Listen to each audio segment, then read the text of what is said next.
오늘 하나님께서 우리에게 주시는 말씀입니다. 오늘 하나님께서 우리에게 주시는 말씀 창세기 32장 13절에서부터 32절까지 말씀입니다.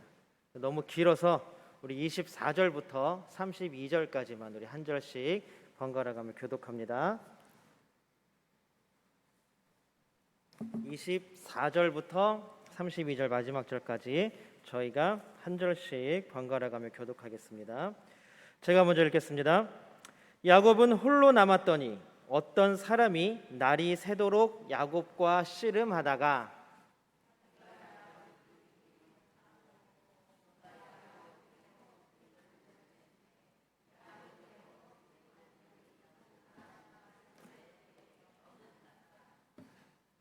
그가 이르되 날이 새려하니 나로 가게 하라. 야곱이 이르되 당신이 내게 축복하지 아니하면 가게 하지 아니하겠나이다.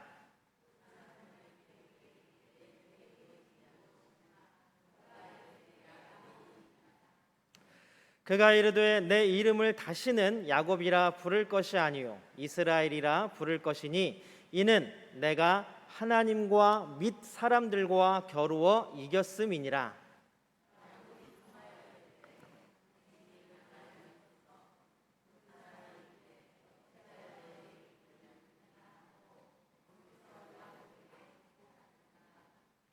그러므로 야곱이 그곳 이름을 브니엘이라 하였으니 그가 이르기를 내가 하나님과 대면하여 보았으니 내 생명이 보존되었다 함이더라.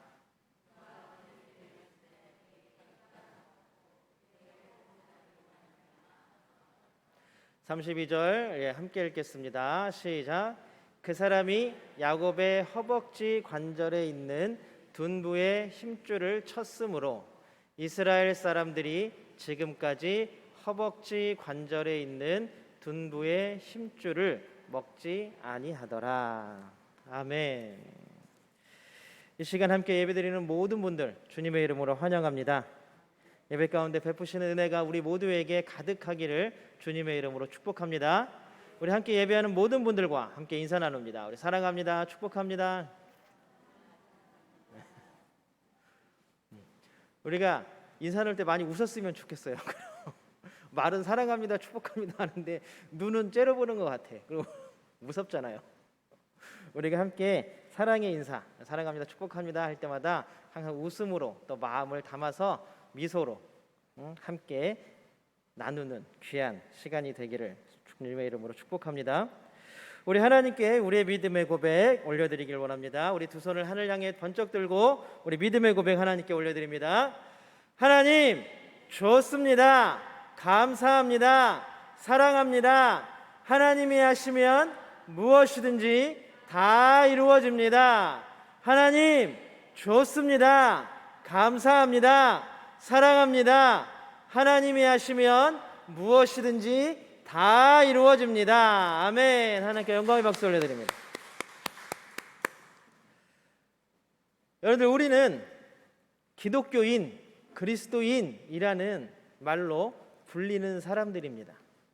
결국 세상에서 우리에게 준 이름이 뭐냐 하면 기독교인, 그리스도인. 여러분, 기독이라는 말은 그리스도라는 말을 한문으로 옮기다 보니까 기독이 되었습니다.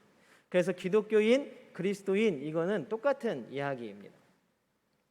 그러면 우리는 그리스도인이라는 이름을 불리는데 그럼 어떤 사람들을 그리스도인이라고 부르고 어떤 사람들을 기독인이라고 부르는가?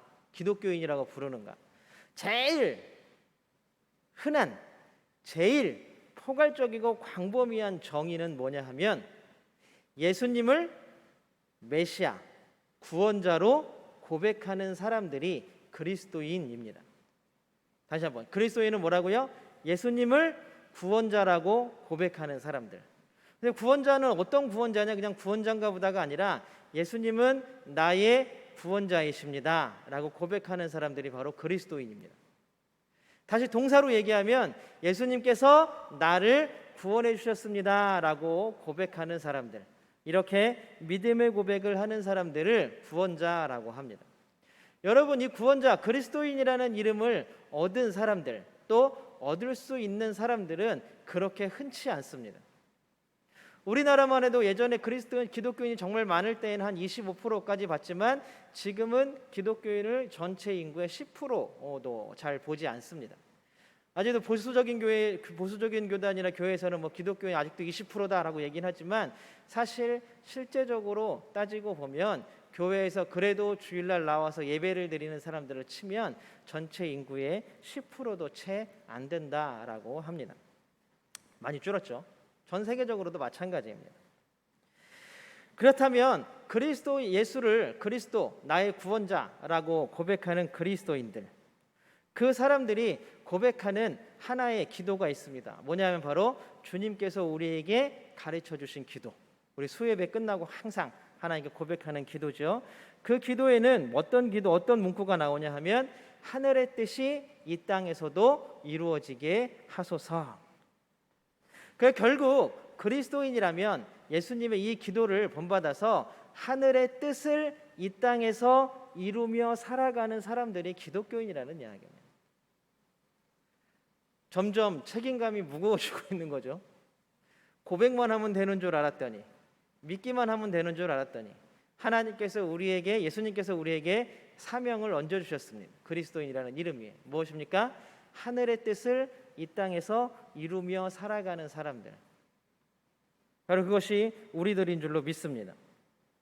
세상의 뜻, 하늘의 뜻, 세상의 뜻이 어떤 것이고 하늘의 뜻이 어떤 것인지를 구별하고 세상의 길이 아니라 하늘의 길을 걸어가는 사람들, 바로 그 사람들이 우리들이고, 반대로 얘기하면 우리들은 하나님의 뜻을 이루면서 하늘의 길을 찾아 걸어가는 사람들이 되어야 한다라는 것입니다. 그러면 질문이 나올 수가 있겠죠. 아니 도대체 그럼 어떤 게 하늘의 뜻이고 하늘의 길입니까? 가장 먼저 예수님께서 하신 말씀이 뭐냐 하면 하늘의 뜻, 그것을 우리 마음 가운데 채우기 위해서는 우리의 마음을 먼저 비워야 한다. 아담의 범죄 이후로 우리 마음은 항상 세상의 뜻과 세상의 길로 가득 차 있습니다. 그것을 극단적으로 나타낸 것이 언제입니까? 바로 바벨탑 사건입니다. 우리가 하나님과 같이 되려는, 하늘의 뜻을 사람의 뜻, 세상의 뜻으로 대체하려고 했던 바벨탑 사건이 가장 대표적인 사건입니다. 작게는 우리가 이 땅에서 살아가면서 나의 욕심과 나의 뜻, 하나님의 뜻과 하나님의 길보다는 나의 욕심과 나의 탐욕과 나의 길을 가려고 하는 사건들, 작은 사건들 하나가 바로 바벨탑과 같은 사건이라는 것입니다. 결국 우리는 마음 가운데 이미 우리 가운데 자리 잡고 있는 세상의 뜻과 세상의 길을 비워야 그 비워진 곳에 하나님의 뜻과 하나님의 길을 채울 수 있다는 사실입니다. 빈 그릇이 있어야 거기다 새로운 것을 채울 수가 있습니다.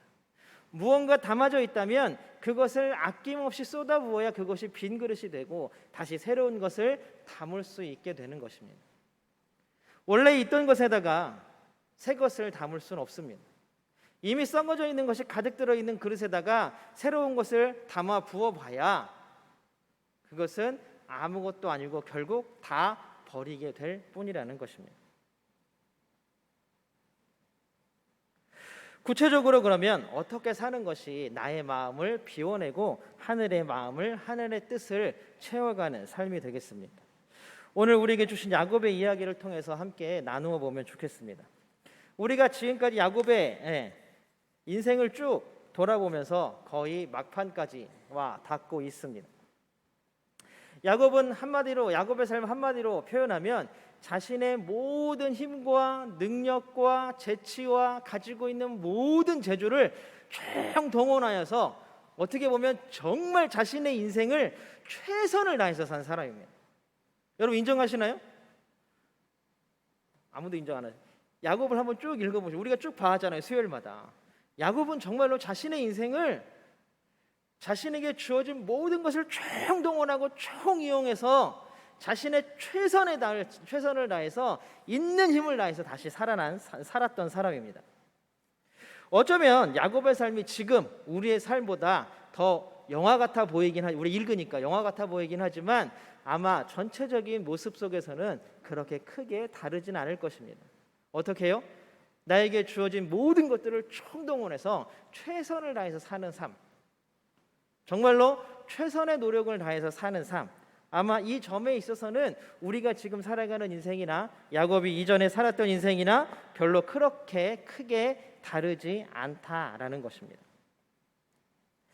이제 위기의 순간에 야곱은 우리가 한 번 더 지혜를 짜내는 것을 우리는 보았습니다. 때를 두 때로 나누어서 어떻게 해요? 한 때를 형이 칠 때 한 때는 도망가게 시간을 버는 지혜를 짜기도 합니다. 그런데 그게 여의치 않았나 봅니다. 하나님께 매어 달려서 하나님, 고향으로 잘 돌아가게, 안전하게 돌아가게 해준다면서 하나님 빨리 약속을 지키세요 하고 지난주에 본문이 끝났습니다. 오늘 다시 한번 이게 잘 두 때로 나누는 게 야곱의 마음에 안 들었나 봐요. 다시 지혜를 짜냅니다. 어떻게 짜냅니까? 자신의 짐승의 떼를 막 나누어서 종들에게 나누어서 맡깁니다. 그리고 에서가 야 이게 뭐야? 라고 물으면 대답할 말을 그 종들에게 알려주죠. 우리 18절을 세 번역으로 한번 읽어보겠습니다. 18절입니다. 같이 읽겠습니다. 시작. 너는 그에게 이것은 모두 주인의 종 야곱의 것인데 야곱이 그 형님 에서께 드리는 선물입니다. 야곱은 우리 뒤에 옵니다 하고 말하여라.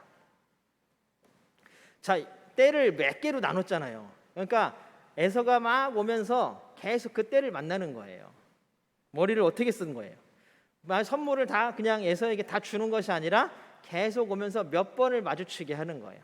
이게 형님께 드리는 선물입니다. 또 오다 보면 또 형님께 드리는 선물입니다. 또 형님께 드리는 선물입니다. 이러한 일이 반복되다 보면 혹시 화난 에서의 마음이 좀 풀리지 않을까? 여러분들은 어떠세요? 화가 나서 싸우러 가는데 뭔가 계속 누가 나오면서 선물을 하나씩 막 줘요. 싸우러 그 집까지 가는데 한 10명이 나와서 선물을 한 개씩 줘요. 그럼 그 집까지 갔을 때는 우리의 화가 풀려 있을까요?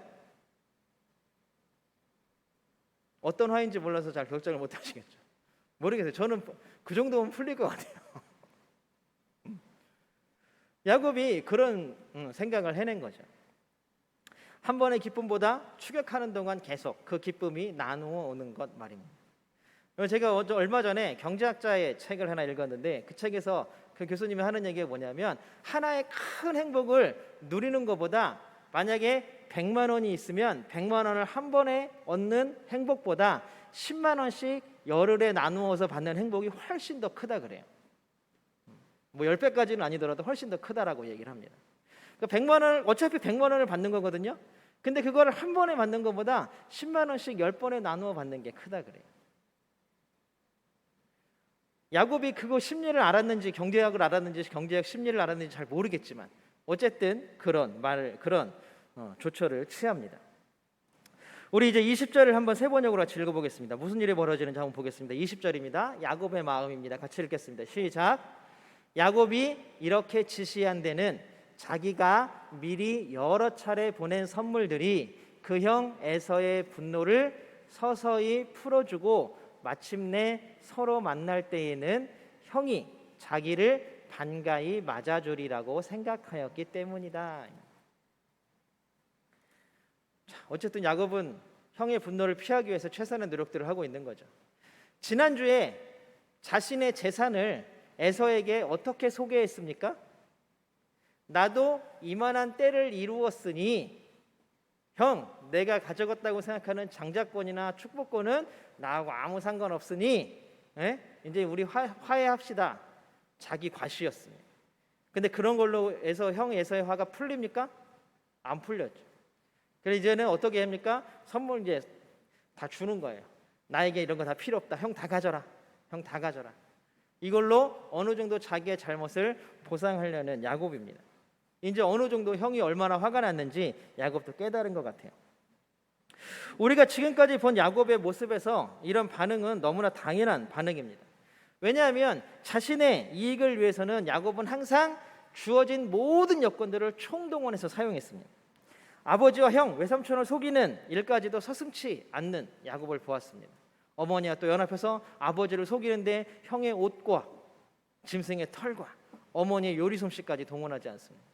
주어진 모든 것들을 이용하는 건 어쩌면 지난주에도 한 번 얘기했는 것처럼 최선을 다해서 사는 삶이 뭐가 나빠라고 말할 수 있을 것입니다. 그런데 그것이 왜 위험한지 우리는 한번 살펴볼 필요가 있습니다. 야곱의 무서운 점은 거기에만 있는 것이 아닙니다. 야곱은 자신의 이익을 위해서는 철저히 인내하고 참을 줄 아는 성격을 가지고 있었습니다. 아버지의 곁에서 장자권과 축복권을 위해서 때를 기다리죠. 형이 배고픈 때를 기다리고 아버지가 축복권을 물려줄 때를 기다립니다.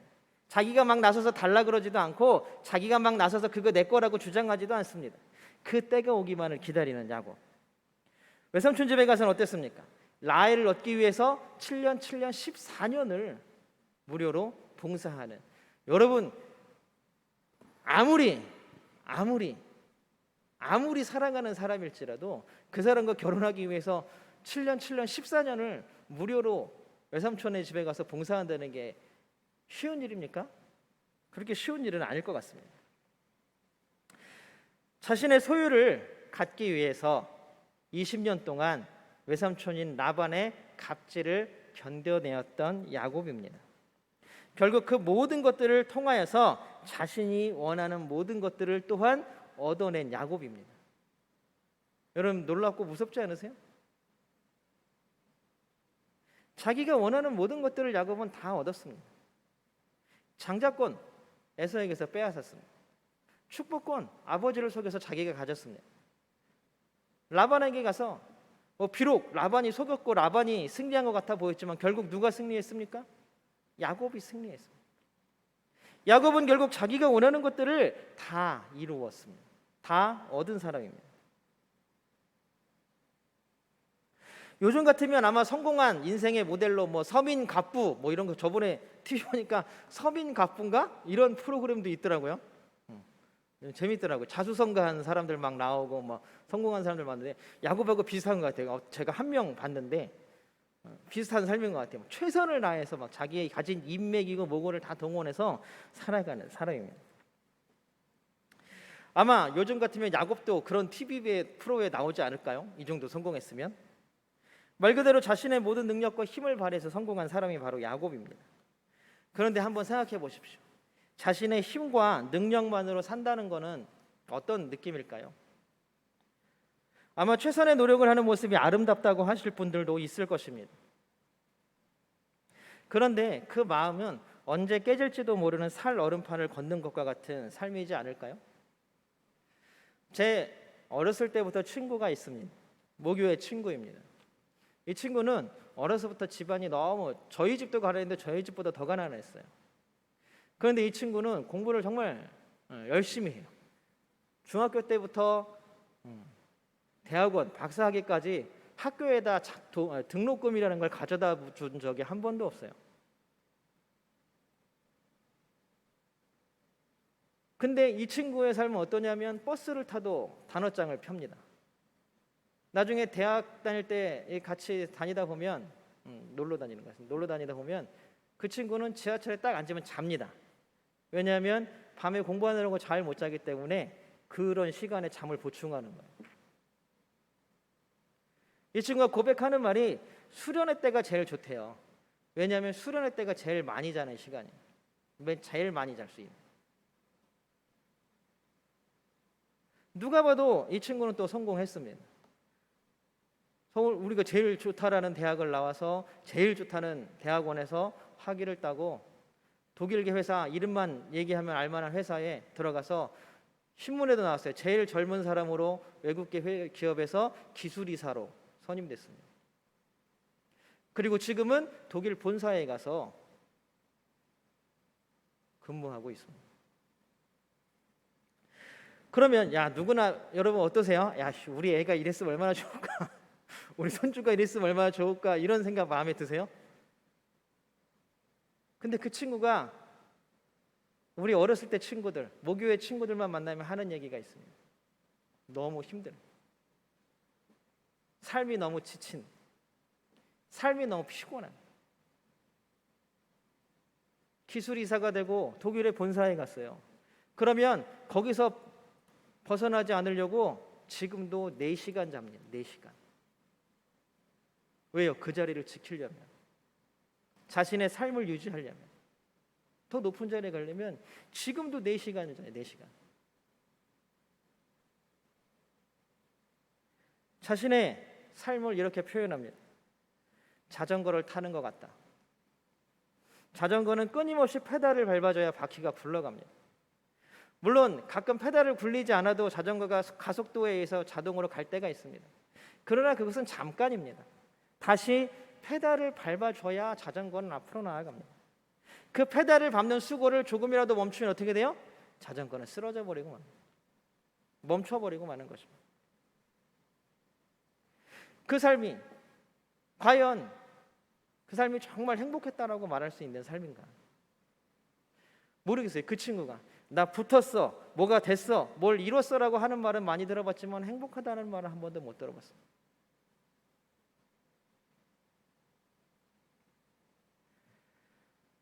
쉬지 않고 페달을 밟는 삶, 얼마나 지치고 힘든 삶이었을까요?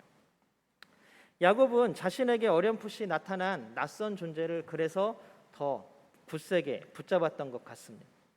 그 낯선 존재를 하나님이라고 여기면서 확실한 축복을 받기를 원해서 놓치지 않고 굳세게 붙잡았던 야곱입니다.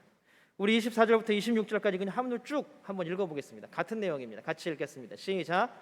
뒤에 홀로 남았는데 어떤 이가 나타나 야곱을 붙잡고 동이 틀 때까지 씨름을 하였다. 그는 도저히 야곱을 이길 수 없다는 것을 알고서 야곱의 엉덩이 뼈를 쳤다. 야곱은 그와 씨름을 하다가 엉덩이 뼈를 다쳤다. 그가 날이 새려고 하니 놓아달라고 하였지만 야곱은 자기에게 축복해 주지 않으면 보내지 않겠다고 떼를 썼다. 자신의 너무나 불확실한 삶, 지금 어쩌면 형에게 모든 것들을 다 잃고 자신의 목숨까지도 보존할 수 없을 것 같은 위기에서 나타난 신과 같은 존재를 붙들고 축복해달라고 이야기합니다. 심지어는 동이 틀 때까지도 놓아달라고 하는 요구에 놓지 않고 축복을 계속 구합니다. 흔히 야곱의 이 이야기를 하면서 여러분들 어떤 설교를 들으셨어요? 기도에 대한 설교 혹시 듣지 않으셨나요? 옛날에 수련회 가면 저희 고등부 때만 해도 산에다가 밤에 막 다 몰아놓고 나무 하나씩 붙잡으라고, 그 기도하라고. 너희들 하나님 앞에서 복을 얻으려면 이 나무 붙잡고 기도하면서 나무 하나는 뽑아야 하나님 복을 받는다 그러면서 맨날 이 구절을 항상 얘기했어요. 씨름한 나무라도 하나 뽑아야지. 야곱이 천사와 씨름해서 이긴 것처럼 나무 뿌리를 하나 뽑아야 야곱이 받았던 복을 받을 수 있을 거다라고 이야기를 합니다. 근데 이런 기도, 이런 본문의 해석은 너무나 잘못된 해석이죠. 사실 야곱이 씨름을 해서 정말 얻은 것은 무엇입니까? 뭐예요? 절름발이가 된 거예요. 여러분들, 밤새 씨름을 해서 야곱이 얻은 게 뭐예요? 절름발이가 된 거예요.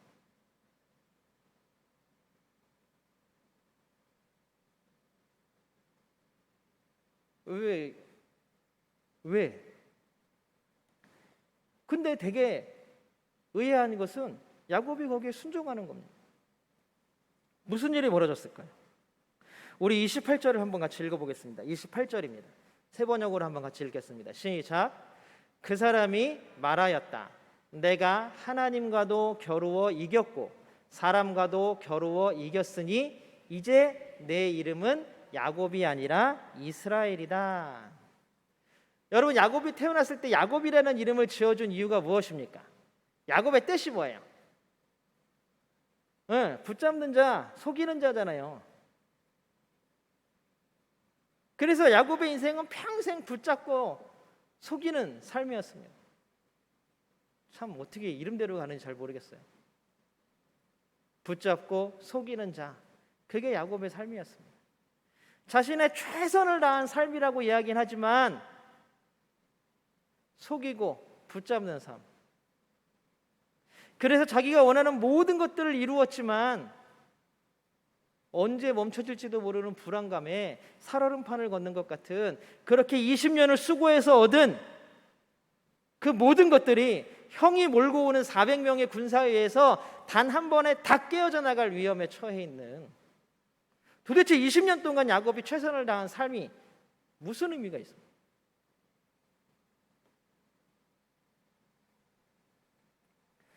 그러면 야곱의 뜻은 붙잡고 속이는 자입니다. 그러면 오늘 하나님께서 바꾸어 주신 이름 이스라엘의 뜻은 무엇입니까? 뭐 우리가 성경에 보면 하나님을 이긴 자라고 얘기를 하는데 사실 그 뜻은 여기에만 나와요. 사실 이 단어 이스라엘이라는 이 단어의 뜻은 뭐냐 하면 하나님이 다스리신다. 네, PPT 있는데 하나 띄워주시죠. 하나님이 다스리신다. 하나님이 보호하신다라는 뜻입니다. 그래서 이스라엘 민족, 이스라엘의 그 민족이 이스라엘이라는 이름을 갖게 된 게 하나님이 다스리시고 하나님이 보호하시는 민족이다. 하나님이 다스리시고 하나님이 보호하시는 나라이다. 이게 단어의 뜻입니다. 지금까지 쭉 자신의 힘과 능력에 최선을 다해서 살았던 야곱이었지만 이제 이 씨름을 계기로 인해서 어떻게 살아갑니까? 하나님이 다스리는, 하나님이 보호하시는 삶을 살아가는 것입니다. 이제 자신이 최선을 다해서 페달을 밟는 사람이 아니라 하나님의 인도하심대로, 하나님의 이끄심대로 살아가는 사람이 되었다라는 사실입니다. 자기 중심적인 삶에서 하나님 중심으로 삶의 중심이 바뀌었다라는 것입니다. 야곱은 평생 다리를 절게 되었습니다. 그거를 축복이라고 할 수 있을까요? 근데 야곱에게는 축복이었습니다. 자신의 힘과 능력의 상징이라고 얘기하는 바로 우뚝 설 수 있는 다리가 절개되는 장애인이 됨으로 인해서 하나님께 의지하지 않고는 어떠한 것도 이룰 수 없는 사람이 되었다. 그러면 그게 복입니까? 저주입니까? 사람의 눈으로 봤을 땐 저주죠. 장애가 생겼잖아요. 사람들이 무시하고 자기로 스스로는 뭘 제대로 걷지도 못하는 장애인이 된 거잖아요. 그런데 믿음의 눈으로 보면 그렇기 때문에 하나님께 의지할 수밖에 없는 복된 삶이 되었다라는 사실입니다. 이게 진정한 축복입니다. 상황과 형편은 비록 아무것도 변하지 않았지만 야곱은 밤새 그 씨름 가운데 변화되었습니다. 야곱에서 이스라엘이라는 이름이 바뀌는 것이 야곱이라는 사람의 존재 전체를 변하게 만들었습니다. 자신의 능력과 힘으로만 살던 야곱이 이제 하나님을 향한 믿음으로 살게 되었다라는 사실입니다. 진정한 기도의 방향은, 또 진정한 믿음의 방향은 우리의 삶이, 또 우리의 존재가 변하는 것입니다. 우리의 마음이 내가 바라고 원하는 것들만 채워지는 것, 그것이 복이 아닙니다. 결국 우리의 마음에 있는 모든 것들을 다 비워내고, 오늘 야곱처럼 다리에 환도뼈가 다 부러지는 한이 있어도 이제 나는 아무것도 할 수 없습니다. 내가 이 모든 것들을 다 에서에게 다 빼앗기더라도 하나님이 인도하시는 삶을 사는 것, 그것이 바로 복이라는 것을 야곱이 깨달았습니다. 지금까지 목숨처럼 움켜쥐고 있던 걸 다 놓아버리는 순간입니다. 다 비워버리는 순간입니다. 그렇게 비워진 마음에 하나님의 뜻과 은혜가 채워지는 것입니다. 그런 의미에서 야곱은 참된 복을 받은 사람입니다. 그리고 우리가 다음 시간에 함께 살펴보겠지만 이제 야곱은 에서의 앞에 당당하게 온 가족의 맨 앞에 나설 수 있는 용기가, 또 믿음이 생기게 되었다라는 사실입니다. 왜요? 하나님이 인도하시니, 에서가 나를 여기서 죽여도,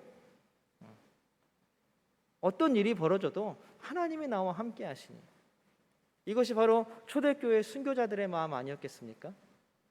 예수님이 나와 함께 하시니, 하나님이 나와 함께 하시니 내가 여기서 죽더라도 내 믿음을 지키리니,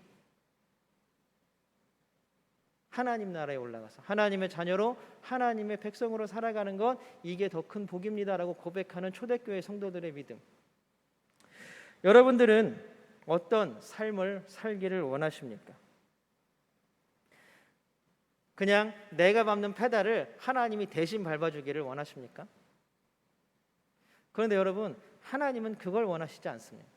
하나님은 여러분들이 가던 방향을 온전히 틀어서 하나님이 원하시는 방향, 예수님이 걸어가신 그 방향의 길을 걸어가기를 원하십니다. 누구와 함께? 하나님과 함께. 누구와 함께? 예수님과 함께. 누구와 함께요? 성령님과 함께 걸어가기를 원하신다라는 것입니다. 여러분, 우리의 삶이 하나님과 동행하는 삶이 되기를 주님의 이름으로 축복합니다. 내 모든 것들을 다 내어버리고 온전히 하나님만 의지하여서 하나님께서 베풀어 주시고 하나님께서 이루어 주시는 것들에 만족하며 감사하며 사는 삶, 그런 믿음의 삶이 우리의 삶이 되기를 주님의 이름으로 소망합니다. 더 이상 내가 이끌어가는 위태위태한, 넘어질까 봐 위험스러운 삶이 아니라 하나님이 이끌어 가심을 믿기에 평안과 풍요로운 삶을 누리는 인생의 주인공들이 다 되는 우리 그리스도인들, 또 오늘 수요 예배자들이 되시기를 주님의 이름으로 축복합니다. 함께 기도하겠습니다. 사랑의 하나님, 감사합니다. 놀라운 하나님의 사랑과 은혜가 우리를 통하여 언제나 흘러가기를 원하오니 하나님 도와주시옵소서. 하나님께서 우리에게 놀라운 은혜를 부어주시고 놀라운 복을 더하여 주셔서 우리의 삶이 나의 뜻과 세상의 길을 따라가는 삶이 아니라 온전히 하나님의 뜻과 하나님의 길을 걸어가는 삶이 되게 하여 주시옵소서. 행복한 삶이 되기를 원합니다. 정말로 하나님께서 참된 복이 넘치는 삶이 되기를 원합니다. 온전히 하나님과 동행하는 삶이 되기를 원합니다. 예수님 걸어가신 그 길을 걸어가는 삶이 되기를 원합니다. 우리를 비워 하나님의 뜻을 채우는 그리스도인들이 다 되게 도와 주시옵소서. 야곱의 이름이 이스라엘로 변경되었던 것처럼 우리의 이름이 그리스도인으로 변했으니 그 이름에 걸맞게 살아가는 우리 모두가 되게 하여 주시옵소서. 이번 한 주간도 우리의 남은 모든 인생도 참된 복으로 인도하여 주시는 임마누엘 예수 그리스도의 이름으로 간절히 기도드리옵나이다. 아멘.